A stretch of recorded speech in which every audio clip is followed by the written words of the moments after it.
Saludándole en el amor del Señor, deseando ricas y abundantes bendiciones del cielo hacia sus vidas. Ha llegado la hora de compartir el devocional, el pancito diario de vida que tanto bien hace a nuestras almas. Hoy corresponde nuestra sección ¿Sabías que? Y en este ¿sabías que?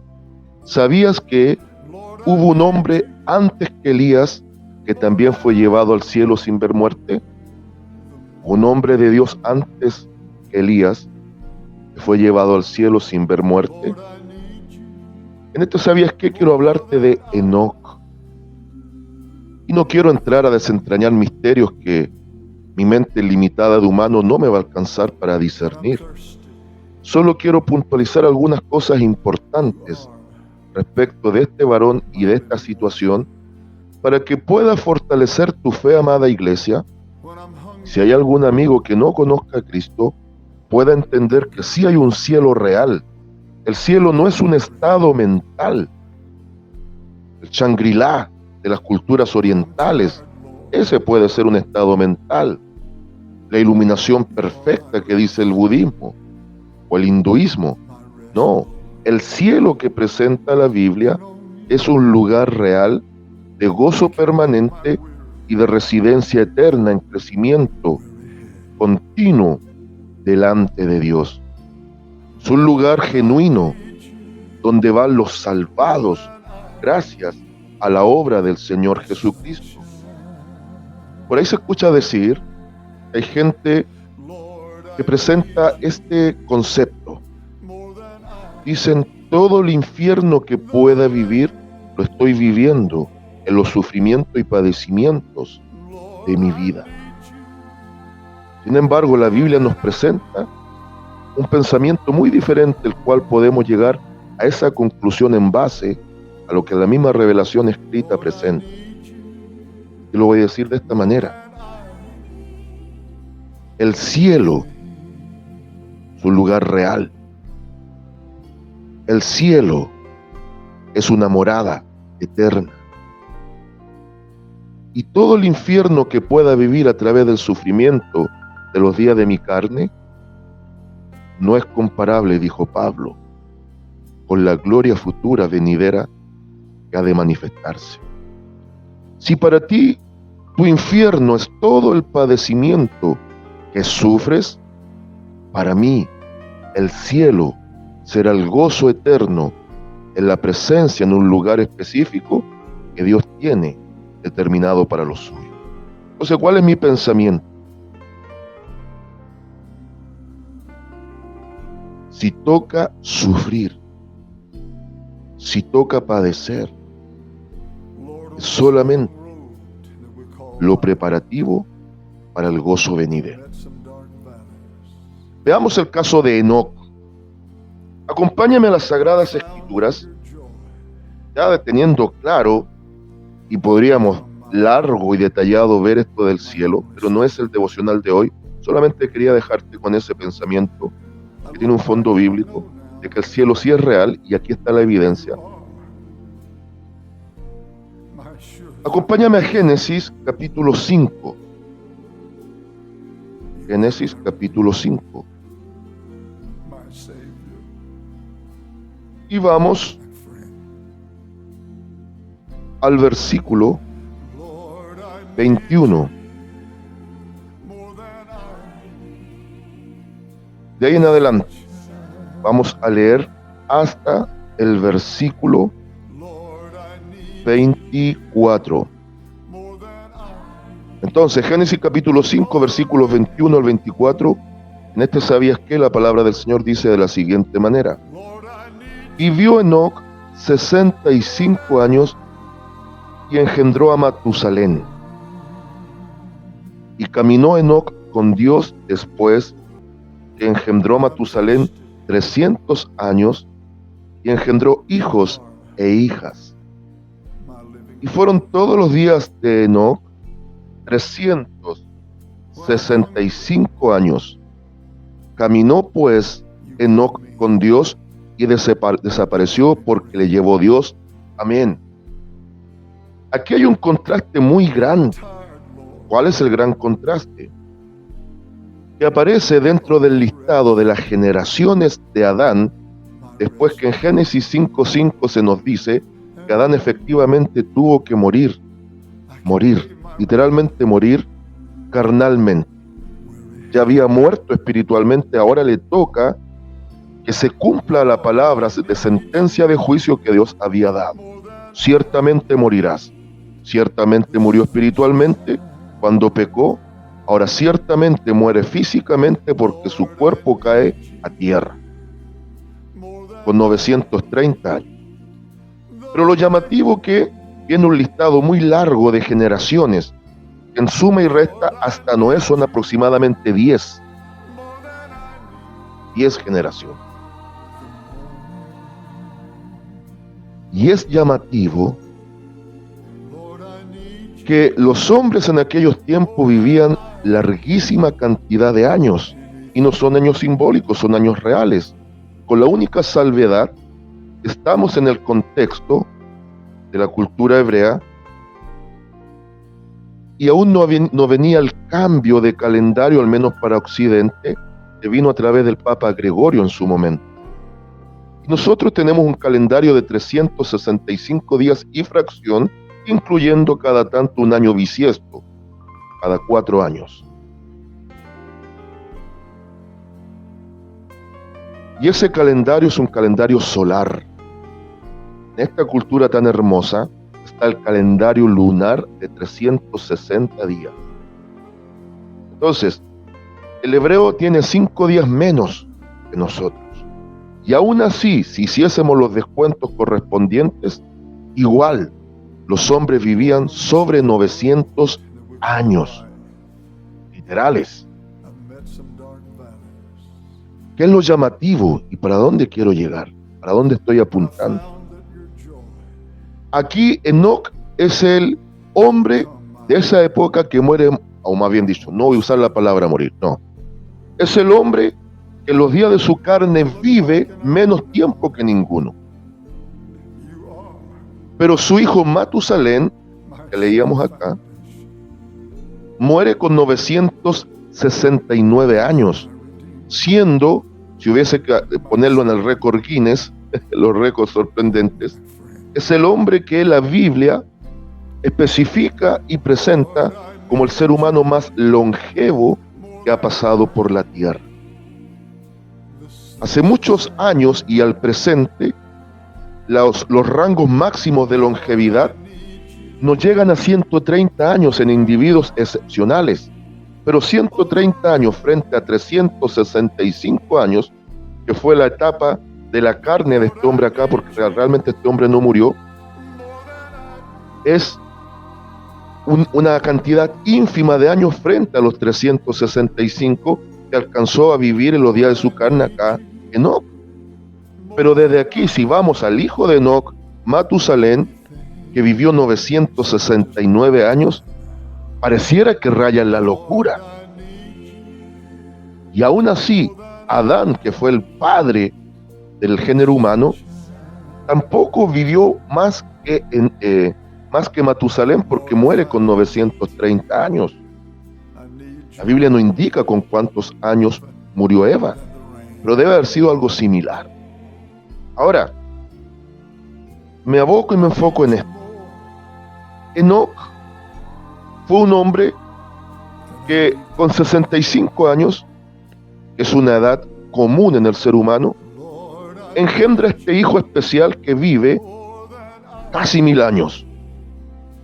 Los eruditos bíblicos dicen que Dios quitó a Enoc de la escena cuando ya el diluvio venía.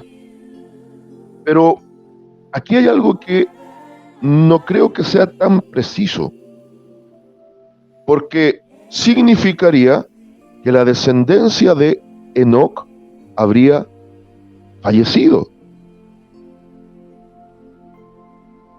Entonces Enoc fue quitado mucho antes del diluvio,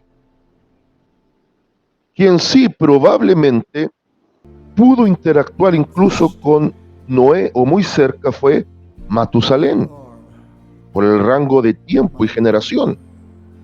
Matusalén tiene que haber visto esas cuantas generaciones de tataranietos hasta Noé. Pero lo llamativo de Enoc, que después especifica acá mismo la Biblia, en el versículo 22, que vivió 300 años más engendrando hijos e hijas. Y aquí viene lo grande. Versículo 24. Caminó pues Enoc con Dios y desapareció porque le llevó Dios. Hay versiones que dicen que fue traspuesto. ¿Qué significa haber sido traspuesto?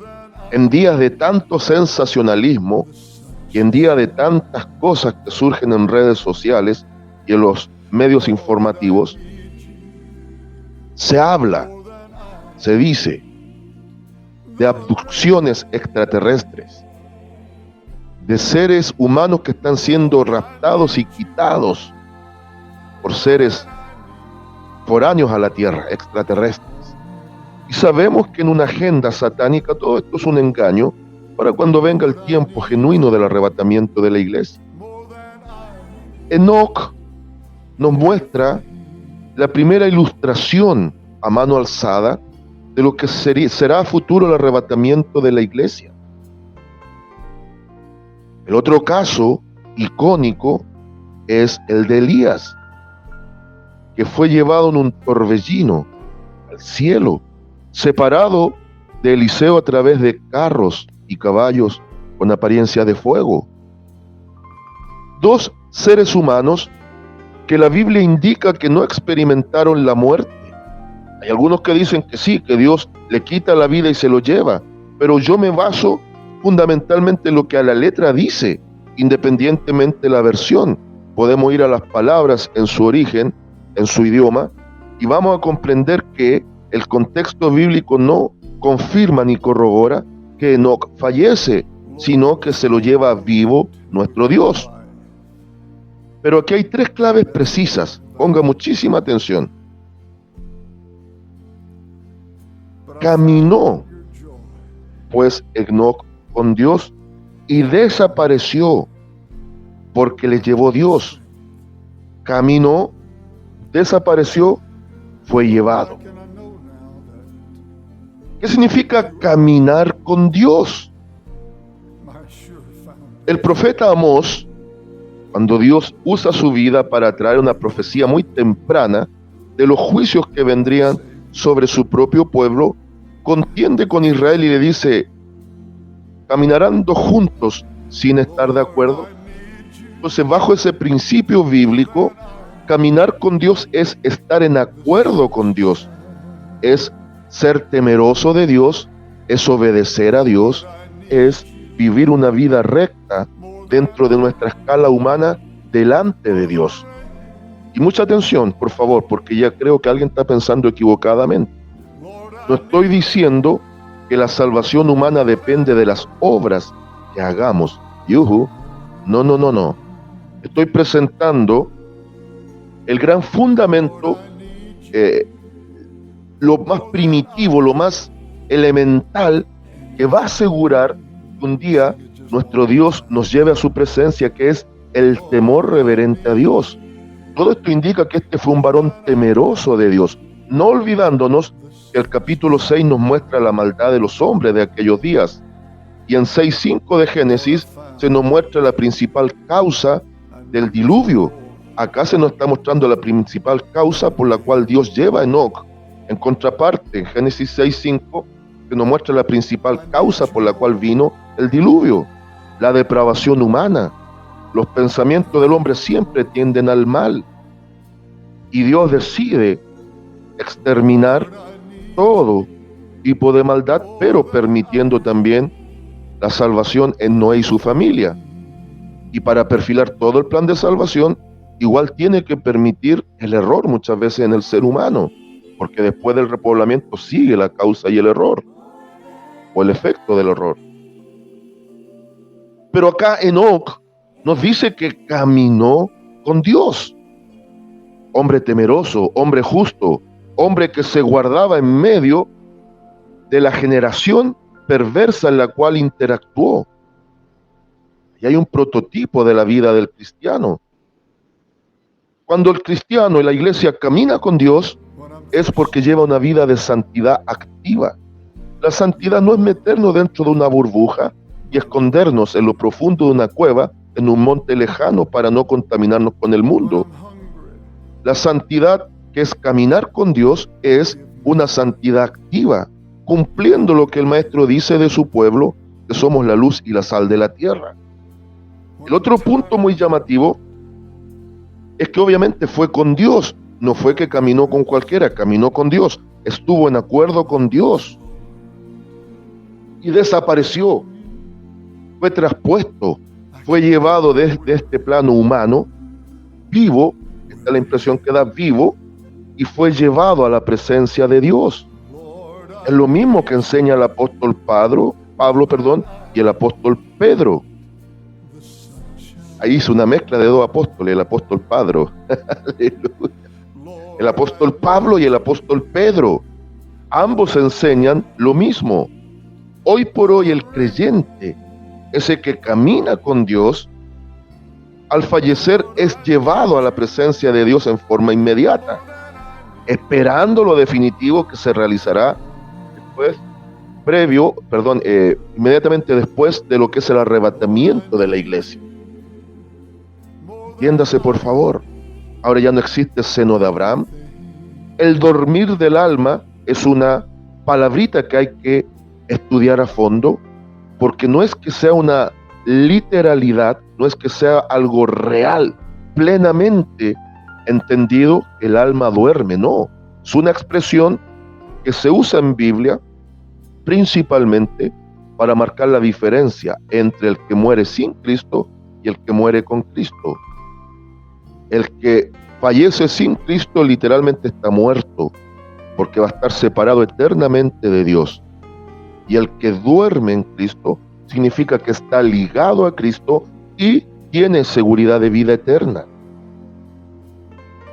Entonces es muy llamativo que ahora este Enoc fue traspuesto, fue cambiado del plano de la dimensión humana al plano de la dimensión a la presencia de Dios.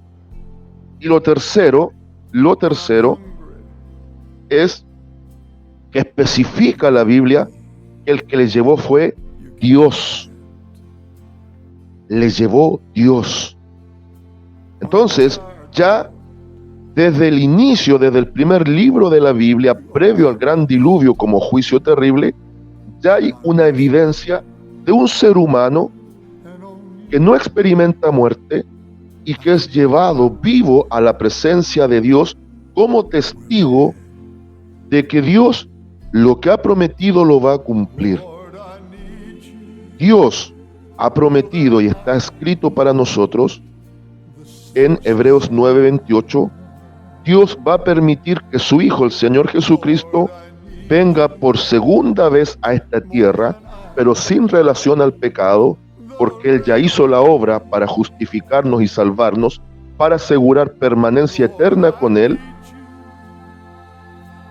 y ahora viene a rescatar, a buscar los que Él ganó muriendo en la cruz. Y lo otro que me llama la atención, ahora podemos hacer un ejercicio, esto es solamente un ejercicio. ¿Con cuántos años murió? Me da, Dios me ayude. No es que haya muerto, ¿con cuántos años dejó su existencia en el plano netamente humano? Dejó de estar en los días de su carne, como es lo habitual en el ser humano, Enoc. O más sencillo aún, en los días de su carne, ¿con cuántos años Enoc caminó con Dios? ¿Cuántos años caminó Enoc con Dios? Acuérdate, un simple ejercicio. Y la respuesta es 365 años. 365 años caminó Enoc con Dios y Dios se lo llevó. ¿Cuál es el ejercicio? Para nosotros, ¿cuántos días tiene un año? 365 días. La pregunta sería, ¿cuántos días del año tengo que caminar con Cristo para estar en esta condición de saber que un día Dios me va a llevar a su presencia? Tendría que caminar los 365 días en comunión con Dios. ¿Se está entendiendo? Bien. ¿Es que acaso, pastor, usted está diciendo que los 365 días del año debo estar en la casa de oración? No he dicho eso. No se olvide que la casa de oración es el lugar en donde regularmente se junta el pueblo de Dios a expresar adoración y alabanza al Cristo de gloria. Es donde recibimos instrucciones, recibimos correcciones, recibimos la palabra como el alimento sólido a través de los pastores o los hermanos que Dios ha honrado en esa área. Pero la verdadera forma de que seamos temerosos de Dios y hombres y mujeres que caminemos con Él es que en el día a día fortalezcamos nuestra relación de temor de Dios, nuestra relación de amistad con Dios, nuestra relación de sujeción y sometimiento a Dios en obediencia. Aquí hay una evidencia. Si Enoc caminó con Dios 365 años y Dios le lleva, el creyente debe llevar una vida rendida a Dios los 365 días del año. Aleluya. Lo había pensado así. Y no estoy hablando de una expresión legalista, ni tampoco de una manifestación netamente religiosa ritualista, no. Estoy hablando de una situación posicional como hijos y una situación relacional como amigos de Dios en la intimidad. Así es que, conclusión, debemos caminar con Dios con el ejemplo que nos da Enoc.